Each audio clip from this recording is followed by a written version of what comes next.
Poltergeist is one of the most influential horror films of the 1980s and continues to terrify new generations of fans more than 40 years after its release. Directed by Tobe Hooper with a story credited to Steven Spielberg, the film follows a suburban family whose house is haunted by a malevolent spirit that abducts their youngest daughter. Released by MGM on June 4, 1982, the film was a commercial and critical success, spawning multiple sequels and reboots. Tragically, one of the film's stars, Dominique Dunne, was murdered outside of her West Hollywood home just 6 months after the film's release. Poltergeist was Dunne's first feature film. The young actress had appeared in episodes of popular shows such as Lou Grant, Heart to Heart, and Chips, but Poltergeist was poised to be her breakout role. Although her part in the film is relatively small, Dunne is excellent as the eldest daughter, Dana, and provides an emotional undercurrent to the movie as Dana grapples with the horrifying events her poltergeist family endures.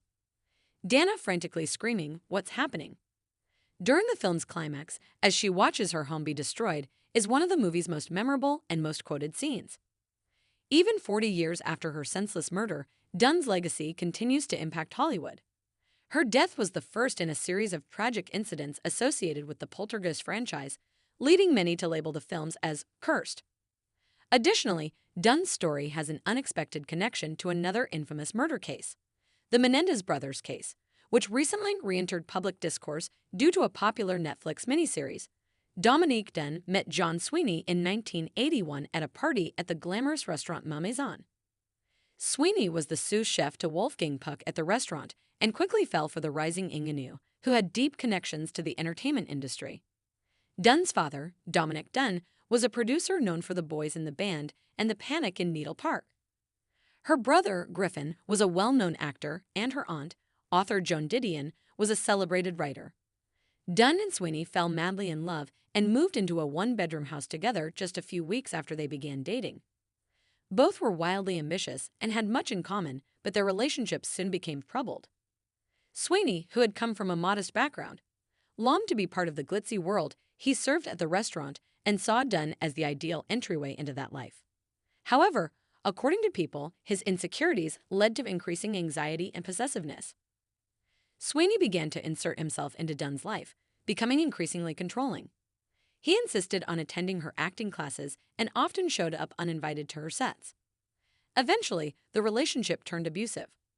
On 2 separate occasions, Sweeney physically attacked Dunne. In one particularly violent incident, he choked her so hard that she feared for her life and escaped by climbing out of a window. Following this, Dunne ended the relationship but continued living in their shared home, changing the locks. On October 30, 1982, Sweeney unexpectedly showed up while Dunne was rehearsing a scene with an actor friend at her home. The two had a fierce argument on the front porch, during which Sweeney attacked Dunne and strangled her. Her friend called the police, but they arrived too late. Sweeney emerged from the bushes and reportedly told them, "I killed my girlfriend, and I tried to kill myself." Although Dunne was still technically alive, she had suffered severe oxygen deprivation to her brain and never regained consciousness. On November 4, 1982, her family removed her from life support. According to the arresting officer, after attacking Dominique Dunne, John Sweeney told police, "I've kid up. I can't believe I did something that will put me behind bars forever. Man, I blew it. I killed her. I didn't think I choked her that hard. I just kept on choking her." While this confession suggested that Sweeney's murder trial would be straightforward, it turned out to be anything but. During the trial, Sweeney took the stand and claimed he went to Dominique's house because she wanted to reconcile.